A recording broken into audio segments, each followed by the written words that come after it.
Good day, everyone. Welcome to Real Conservative News. I'm your host, Nathaniel Rajkumar. Starting off locally here in Trinidad and Tobago. Police have charged 2 students seen physically assaulting another student on a staircase at the Separia East Secondary School. Garden Media understands police completed their investigations and laid the charges at the Children's Court in Faizabad.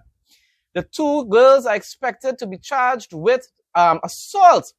The 32-second video which circulated on social media, they always love to be posting up these things, showed one student ascending a staircase while 2 others repeatedly struck her and attempted to pull her down, which could have ended up costing the child's life. The 14-year-old victim was taken for medical treatment, but that did not thankfully sustain serious injuries. My response: they act like adults, but expect to be shown mercy when they commit acts of violence, because society tells them they're just misguided kids.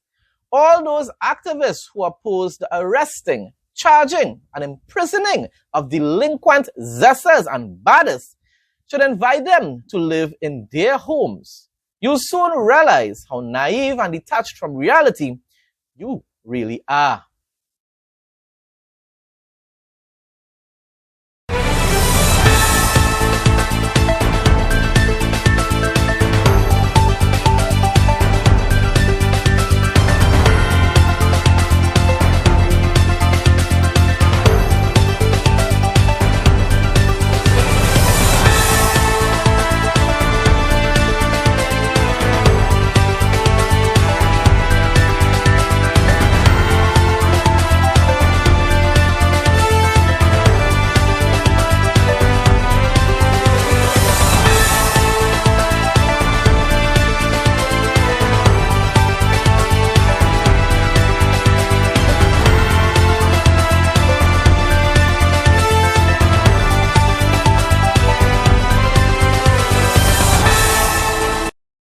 Ladies, meet your new go-to bag, our Mega Duffel handbag, perfect for your travel, shopping, the gym, and everything in between. Crafted from premium Oxford material, it's not just stylish, it's built to last. The ideal size, flawless design, and unbeatable quality make it the bag you'll reach for every time. Versatile and ready for anything. WhatsApp 762-6589 to order yours today. After being taken from his home on Saturday, 63-year-old Vishnu Lala has tragically been found dead. Condolences to the family.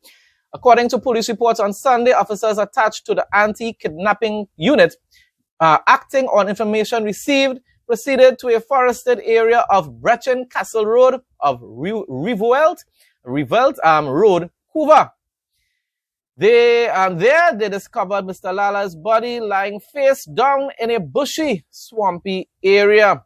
His hands were bound behind his neck with a piece of white cloth and there was a gunshot wound to his head.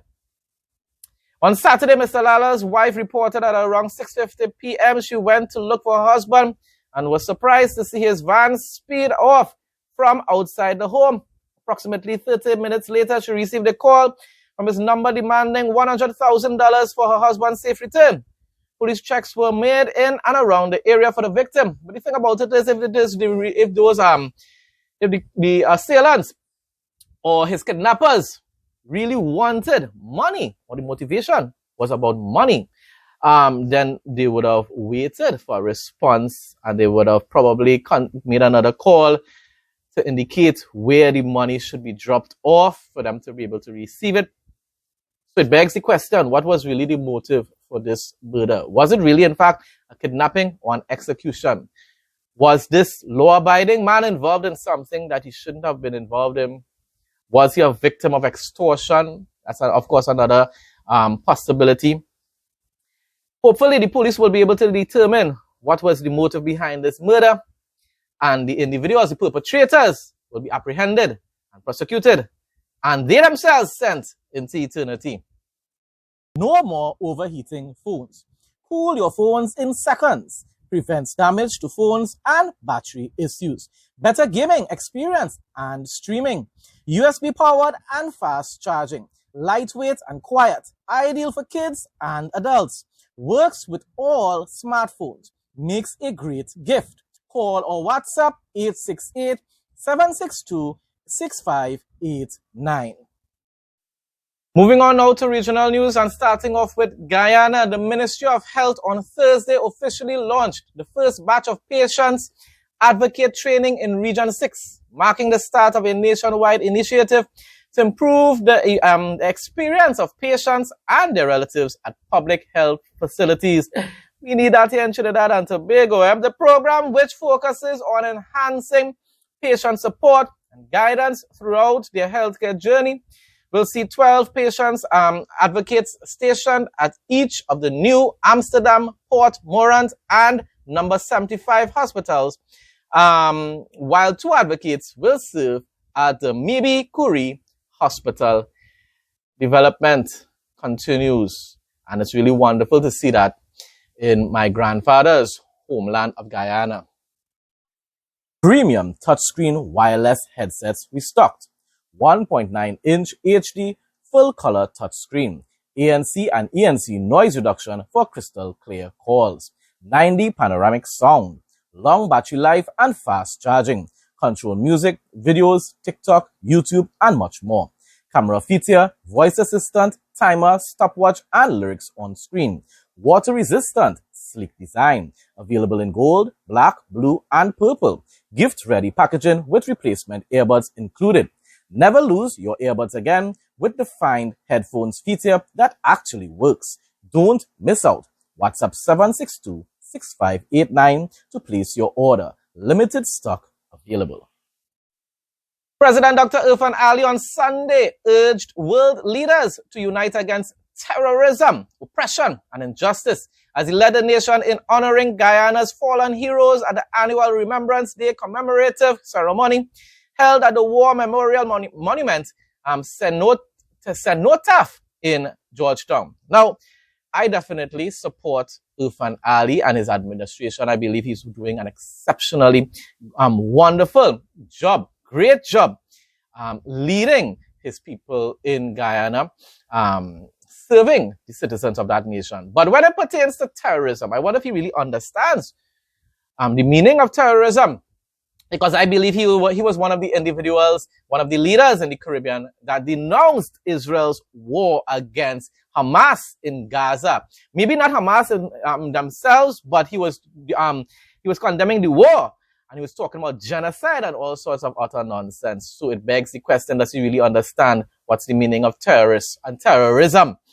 Because at the end of the day, the war against terrorism in Gaza was important, just like how the war against human trafficking and narco-terrorism in the Caribbean region that is being undertaken by the Trump administration is also necessary. Tired of losing your keys, phone, or coins in that annoying gap between your car seat and the console? We've got the perfect solution. Our universal car seat gap fillers are back in stock, ready to save your stuff and make your ride clutter-free.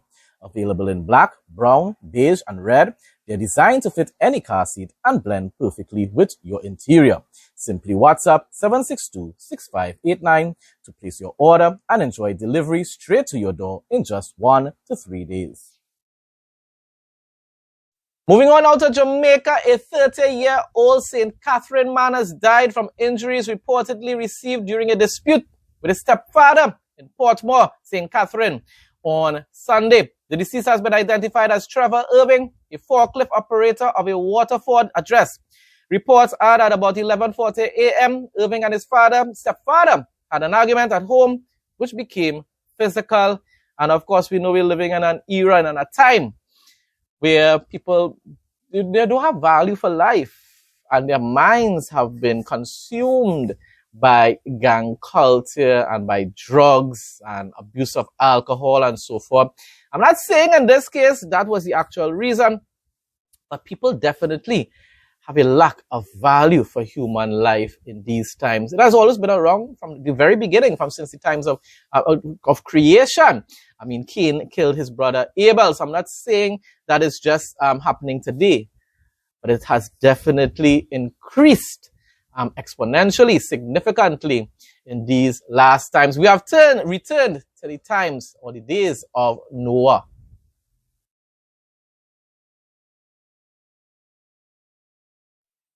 You won't be disappointed with this one.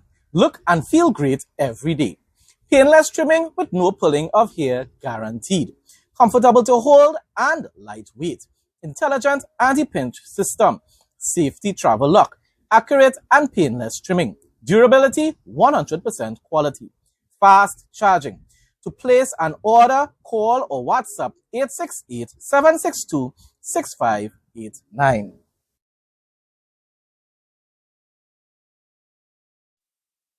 International news now. President Trump is threatening a $1 billion lawsuit against the BBC, accusing the British broadcaster of spreading false and defamatory claims in its controversial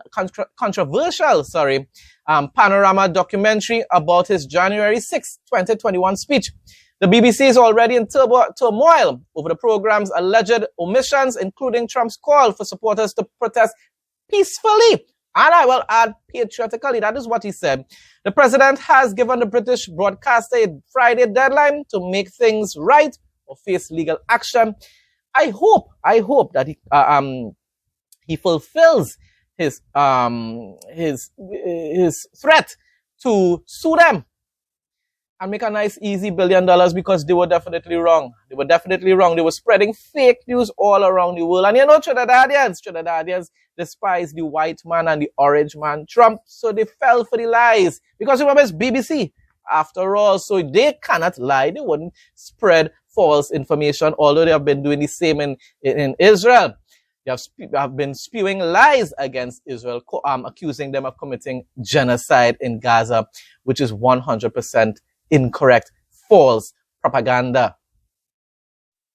A small turboprop plane on a hurricane relief mission to Jamaica. This was really sad. They were going to actually assist individuals in Jamaica who need assistance.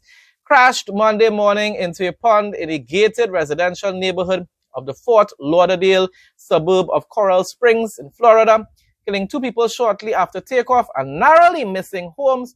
Authorities and local residents said, "Is this sabotage? What is really going on?" Just what it was, I believe it was in Texas or wherever, a plane, while also taking off, ended up crashing, and a lot more individuals died. I would think it was a cargo plane. And we've been hearing a whole lot of these types of airplane crashes taking place throughout 2025. Since Donald Trump won the elections, actually, the left trying to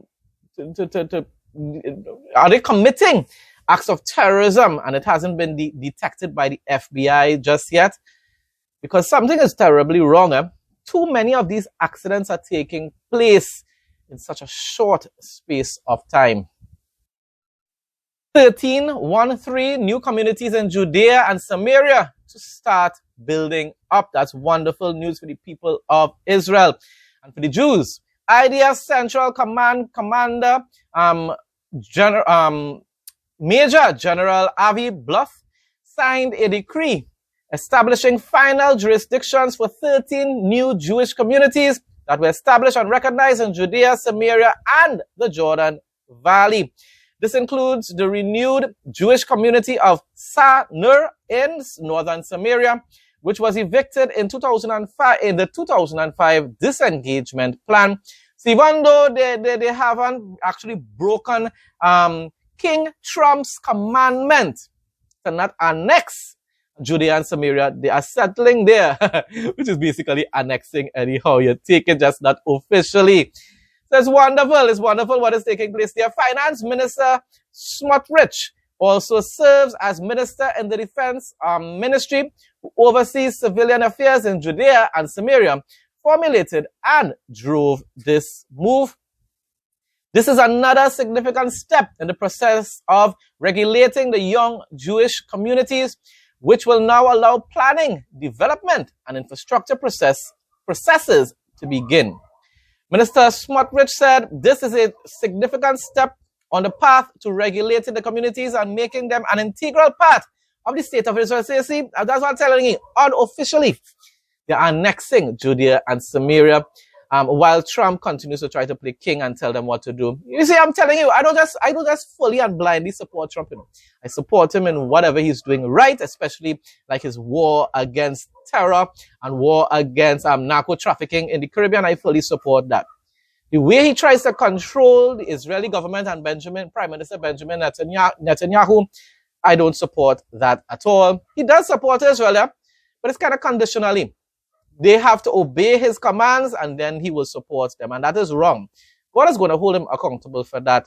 The decision on the new jurisdictions provides stability, enables planning and development, and establishes the communities blocks in the heart of the country. Now for the interesting facts segment. Deep beneath the cracked African mud, the lungfish rests in silence, sealed in a cocoon of its own making. As rivers vanish and the land turns to dust, it slows its heartbeat and breath, waiting patiently for the return of rain.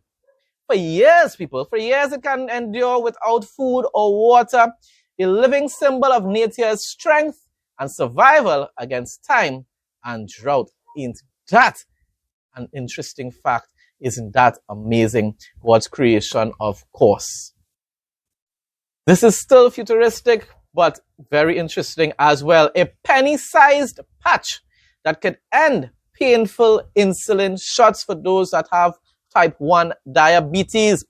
Imagine managing diabetes without needles or daily injections. Scientists at the University of North Carolina and NC State University have developed a micro-needle insulin patch about the size of a coin, and it could change millions of lives. How it works? The patch uses hundreds of microscopic needles that listen to this, barely penetrate the skin, each filled with insulin-loaded nanoparticles. When your blood sugar rises, built-in glucose sensors trigger these particles to release insulin automatically, mimicking the way a healthy pancreas works. The results so far: in animal studies, it successfully lowered blood sugar within 30 minutes and kept it stable for several hours. It's designed to be virtually painless. That's the wonderful part of it. Easy to use and could remove the need for multiple daily injections. The patch is still in the research stage though, not yet FDA approved for human use. But early trials show strong potential for safe, self-regulated insulin delivery. What's next? Scientists are now optimizing it for larger insulin doses, longer wait times, and human clinical trials. If approved, it could revolutionize diabetes care, giving millions more comfort, safety, and freedom. Until then, current therapies like insulin pens, pumps, and even weekly basal insulin injections remain the reliable options. But this innovation truly brings real hope. Folks, that brings us to the end of today's news report. Thanks again to everyone who continues to support my content. Please like, comment, share, and subscribe. Stay blessed and stay safe most of all. In Jesus' name.